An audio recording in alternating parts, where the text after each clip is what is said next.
আসসালামু আলাইকুম। গ্রাম পুলিশের নিউজে আপনাকে সকলকে স্বাগতম। গ্রাম পুলিশ সুখের মুখ দেখছে, এমনটাই বলা যায়।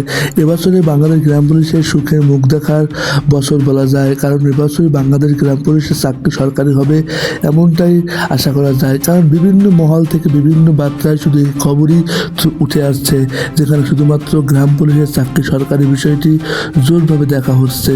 বাংলাদেশের গ্রাম পুলিশ একটি অবহেলিত নিগৃহীত বাহিনী। দীর্ঘদিন ধরে এদের আশা চাওয়া শুধুমাত্র এদের জাতীয়করণ, কারণ এরা ঠিক মতন 3 বেলা খাবার খেতে যেখানে কষ্ট, সেখানে কীভাবে একটি চাকরি করতে পারে।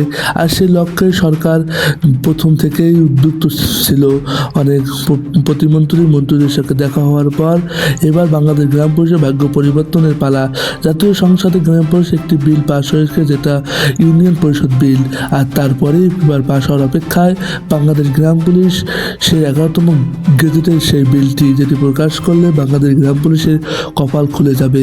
এখন সেটা নিয়ে কাজ করছে বাংলাদেশ গ্রাম পুলিশের বিভিন্ন মহলের বিভিন্ন নেতারা।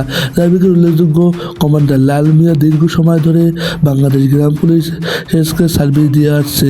তিনি এবার নাকি সেই বিলটি সম্পর্কে মন্ত্রী এবং প্রতিমন্ত্রীদের সাথে বারবার এবং প্রধান উপদেষ্টার সাথে বারবার আলোচনা করছে। মানে প্রধানমন্ত্রী প্রধান উপদেষ্টার সাথে লাল মিয়া কমান্ডার বারবার আলাপ আলোচনা করছে। এবার এখন শুধু সেটাই দেখার বিষয়।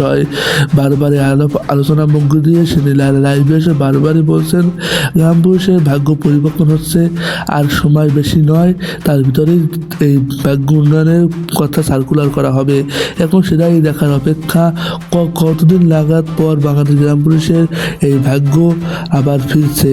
সম্পূর্ণ বাংলাদেশ গ্রাম পুলিশের নিউজ আপনারা পেতে আমাকে সাবস্ক্রাইব করে দেন। পেজ থেকে বেশি ফলো করুন, পাশেই থাকুন।